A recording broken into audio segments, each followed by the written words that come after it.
Alright, let's talk about compound interest.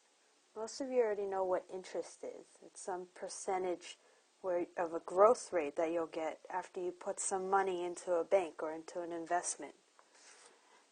Let's start off with an example so that we can explore what compound means. Alright, example. You've got $5,000 and you're walking around town looking for somewhere to invest this $5,000. You're looking for a bank that's going to give you a pretty good interest rate so that you can grow that $5,000 and get some extra money after a year. So you look at Bank of America, BOA, and they offer you 12% interest a year. And you look at Salisbury Bank. Salisbury is offering you 1% interest a month. And you're going to take out this money after a year, so after 12 months. If you're just looking at these problems, which one of these is a better deal? I want you guys to take the time right now, pause the video if you have to, and calculate using the tools you already have how much money you will have if you invest that $5,000 in Bank of America and how much money you'll have if you invest it in Salisbury, given this data. Okay, and if you pause the video and you worked it out, you should be getting something like this. At Bank of America, your money, Y, will be $5,000, which is your initial amount, times 1.12 to the 1 power.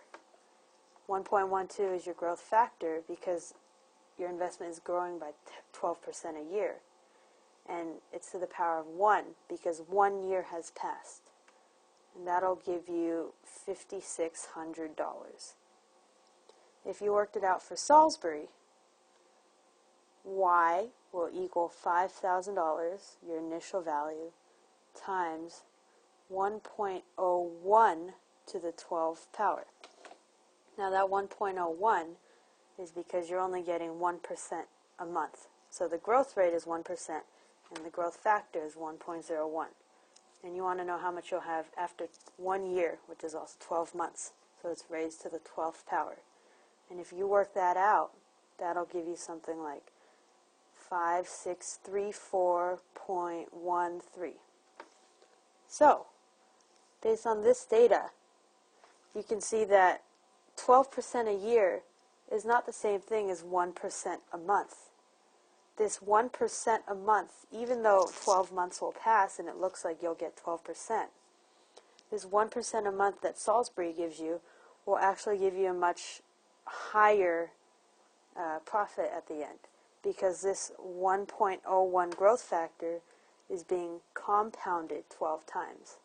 So now you know that compounded means that interest rate will have an effect on it 12 times or whatever number of times you set your time frame to be. So with Bank of America, we call this being compounded annually.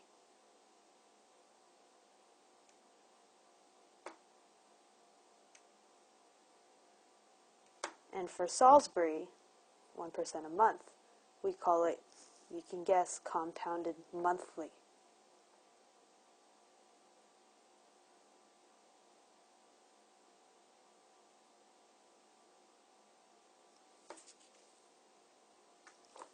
Okay, so let's go to a new page, clean this up, and talk about what that interest rate really means.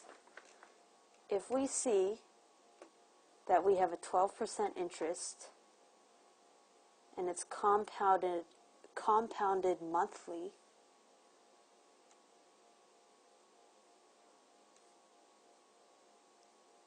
that 12% is not actually going to be 12% at the end. So that 12% that you see is called the nominal rate. And nominal, the term nominal, means in name only.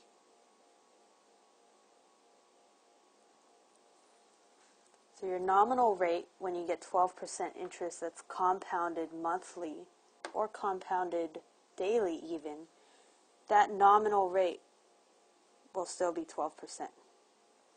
Because in name, you're getting 12% interest. You just don't know how much you're going to break that down by. Now, when you think about breaking it down monthly, you have something called an effective rate. It's also called effective annual rate sometimes. Now, calculating the effective rate is a whole different ballgame. You can't just take that 12% number you see, because you know that you have to break it down per month. And this is how you're going to calculate your effective rate. You know that every month you're only going to get 1% interest, because that 12% divided by 12 is 1%. So you have a 1% growth 12 times, because every month it's going to grow by 1%. With a 1% growth rate, you know that your annual growth factor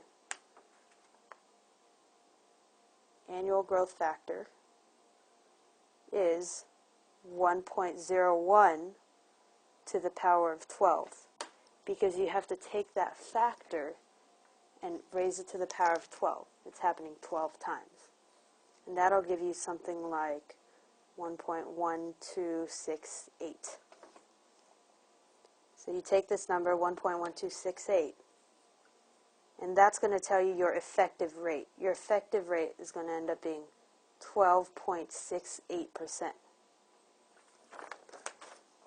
So with your 12% interest that's compounded monthly, the nominal rate is 12%, the number that they give you, and the actual effective rate is 12.68%, which is the actual interest that you'll get from your investment after the interest is compounded 12 times.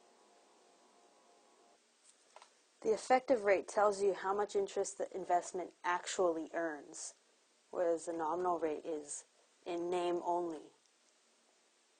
So if we go back to that first example we have and take a look, if you looked at Bank of America, it's got a nominal rate of 12%. And you can see, because this $5,600 is a 12% increase from $5,000.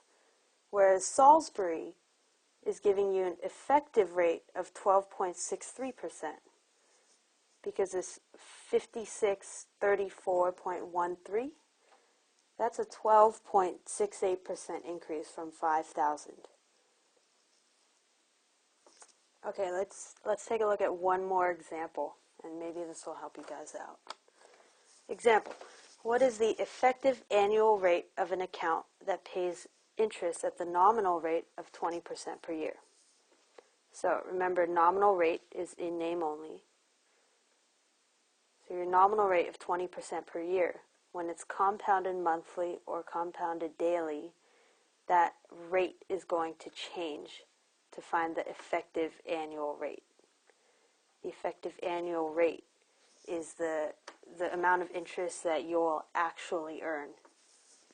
So you know that for both A and B, the nominal rate is 20% per year. You're trying to find the effective annual rate. How do you do that? Let's go back to what we did in the second example. First, we found the growth rate of 1%. And we knew that because the 12% interest had to have been divided by the number of months, the number of times you were compounding it, which was 12. So that's our first step here. We take our nominal rate of 20% and we divide it by the number of months, because it's compounded monthly. And that would be 12. That gives you a growth rate of 1.67%. And that's a monthly growth rate. Because you know a growth rate, R, you guys know how to find B, the growth factor. That's a monthly growth factor of 1.0167.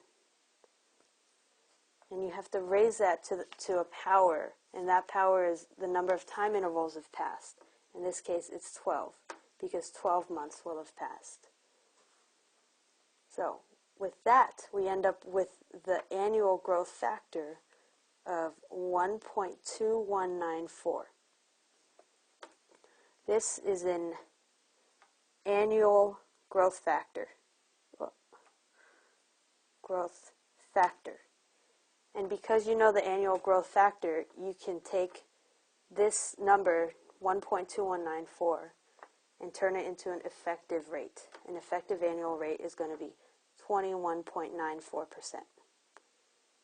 So that would be your answer for A.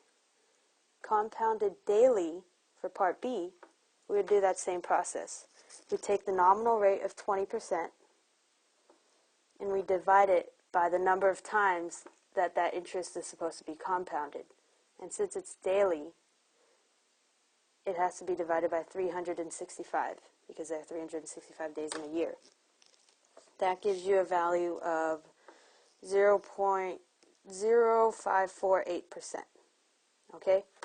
You take that, that's your daily growth rate, and you find the growth factor of 1.000548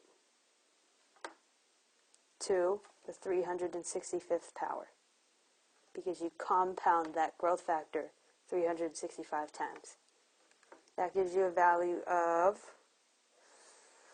1.2213. And again, you take this value and you turn it into a percentage, an effective annual rate. So if you compound that value daily, your effective rate is 22.13%. And just looking at this example, you can see that when you compound monthly, you'll have an effective rate that's higher than the nominal rate. When you compound daily, the effective rate is even higher then. So the more times you compound an interest, the more money you're actually going to have at the end, and the higher your effective annual rate will be. Alright, let me give you a little cheat sheet to help you out. Here's your cheat sheet.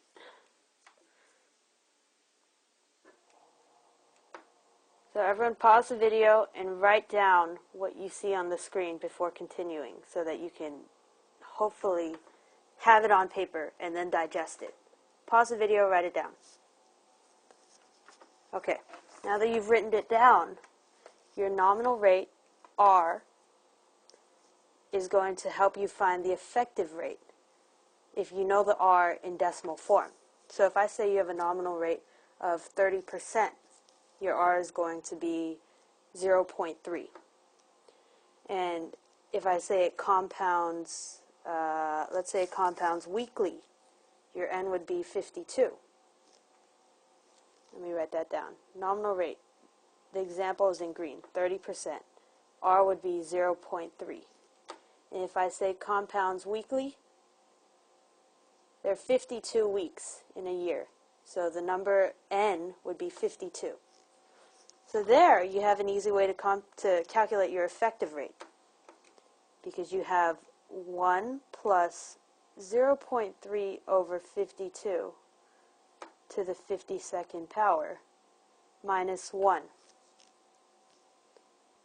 If you work that out, that gives you 0.3487.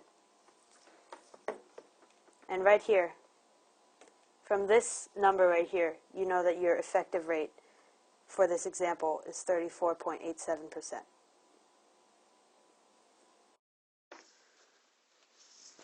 Alright, I want you guys to give this practice problem a go. Pause the video, write this down in your notes, and then give this a try for 5 minutes.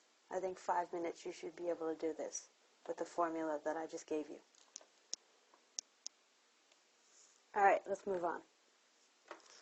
One more example, the last one, I promise. Example, you deposit P dollars in an account paying interest at the nominal rate of 4% per year. So your nominal rate, R, is 4% per year. And it's compounded quarterly. For anybody who doesn't know what quarterly means, that means it'll happen 4 times. So N equals 4. how much does P grow in 1 year? This is basically a tricky way of asking what is your annual growth rate or your annual effective growth factor. So remember how to calculate effective. We're going to take R, which is 0.04, and you divide it by the number of times it's compounding, which is 4, and then you take it to the nth power. Take it to the 4th power. Oh, I did something wrong. You don't do that. You have to add 1 first, right? So you take this thing and you add 1 to it, and that'll turn it into a growth factor. Then you can take it to the 4th power. After you do that, you find your effective rate to be 1.0406. So how much does P grow in 1 year? Based on this number, you know that in 1 year, P will grow 4.06%.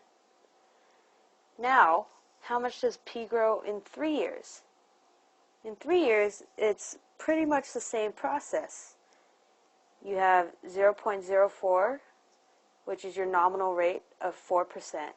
You divide it by how much it's compounded every year, 4. You add 1 to make it into a factor instead of a rate, and then you raise it to the 4th power. But now that we have to calculate the growth after 3 years, that 4 becomes a 4 times 3, because we take this growth rate, or this growth factor, and instead of repeating it 4 times, we have to repeat it 12 times to make it last 3 years, because there are 12 quarters in 3 years. So taking this value, you get 1.1268. And once you get that, you know that P after 3 years will grow 12.68%. Okay, so given this example, again, I'm going to give you a nice easy formula to break it down. If you start off with an initial deposit P, and you have a nominal growth rate R, and you know how many times the compounding occurs in a year, you can use this formula to calculate your balance after T years has passed. Write down this formula. Make sure you know what R, N, and T mean. It's also found at the bottom of page 157 in your textbook if you get lost. But this is a pretty important formula, so make sure you have it in your notes. Last practice problem. Number 2. An account containing $500 earns 8% nominal interest and is compounded weekly. I want to know what the balance is after 1 year, and then I want to know what the balance is after 3 years. Okay? Good luck. Let me know if you have any questions, and see you tomorrow.